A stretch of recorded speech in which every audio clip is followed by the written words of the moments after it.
Innanzitutto, cos'è il massaggio dei 108 movimenti?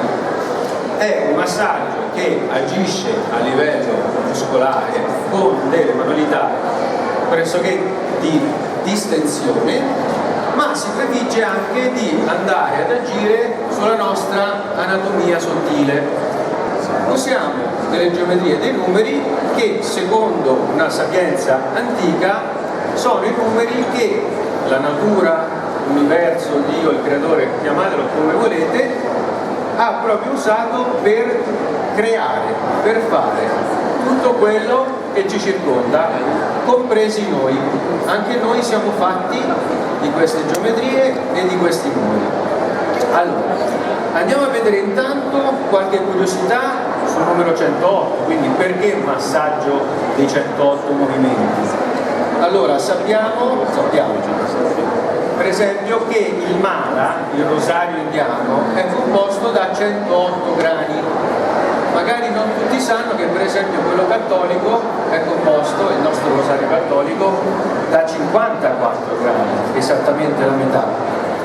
Poi sappiamo che il Tai Chi e lo yoga prevedono delle forme, delle figure di 108 posizioni, che 108 sono il numero delle divinità induiste, e quindi recitare con il rosario indiano, recitando i mantra, è molto importante nei riti di cerimonie religiose.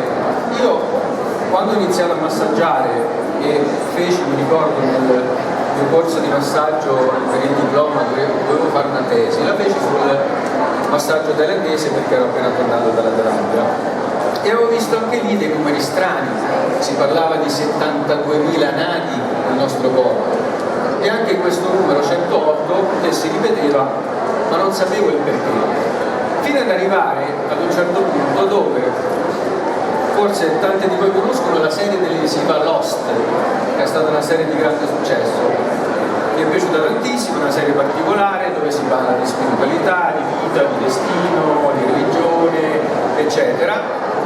E lì c'era questo gruppo di persone precipitate su un'isola non deserta, su un'isola non specificata del Pacifico, che ad un certo punto dovevano digitare per la loro sopravvivenza dentro un bunker sotterraneo ogni 108 minuti un numero, una serie di 6 numeri, la cui somma tra l'altro dava 108, che secondo questa antica sapienza il 108 rappresenta per l'antico dietro come in alto così in basso la somma di quello che è visibile più quello che non vediamo, ma che è struttura creante di quello che poi abbiamo nella nostra vita. Lì abbiamo la rappresentazione del cosmo e un'altra cosa che noi non vediamo, non sappiamo che c'è al di fuori di quella struttura creante. E allora, per esempio, uso delle manualità che sono magari degli 8, li ripeto 3 volte, magari 3 volte in un senso, 3 volte nell'altro senso. Poi faccio dei triangoli, faccio una specie di tetraedrostella ripetuto più volte. Parto dalla zona lombare, mi allargo ai fianchi, chiudo un triangolo al centro della schiena, torno giù e lo ripeto 4 volte, quindi uso l'intervallo 3-4, che è musica.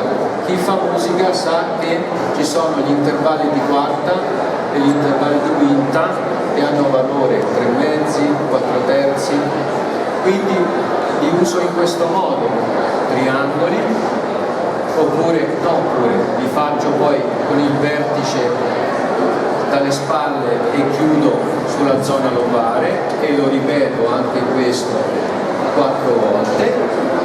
Poi utilizzo dei cerchi ripetuti magari 8 volte, inizio dalla zona lombare, piano piano vado su e li faccio 8 volte. Uso anche le 8 direzioni degli indiani, che usa anche la nostra religione cattolica, con dei movimenti distensivi distensivi della muscolatura, e quindi li vado ad applicare sulle 8 direzioni. Questi sono alcuni esempi. Il massaggio è molto semplice da fare, non ci sono manualità particolari, semplici, ma che hanno comunque uno scopo, è quello di andare a lavorare su ciò che dovrebbe essere la nostra anatomia sottile, lavorando a livello energetico. Sulla coscia posso fare dei cerchi e li ripeto, faccio 3 cerchi e li faccio 2 volte, uso anche qui degli intervalli di musica come se stessi suonando la cliente in maniera chiaramente simbolica. E poi di nuovo anche sulle braccia, movimenti che ripeto 16 volte, disegno un 8 sulla schiena per esempio per 9 volte, 8 per 9 72, quindi sono tutti movimenti che richiamano proprio questi numeri che discendono da un'antica sapienza che non si sa da dove arrivi, da chi è stata passata, ma che sicuramente è stata usata. Finisco dicendo un paio di feedback che mi sono stati dati da persone che hanno sperimentato questo massaggio. Il più curioso è stato di una ragazza che fa arrampicata.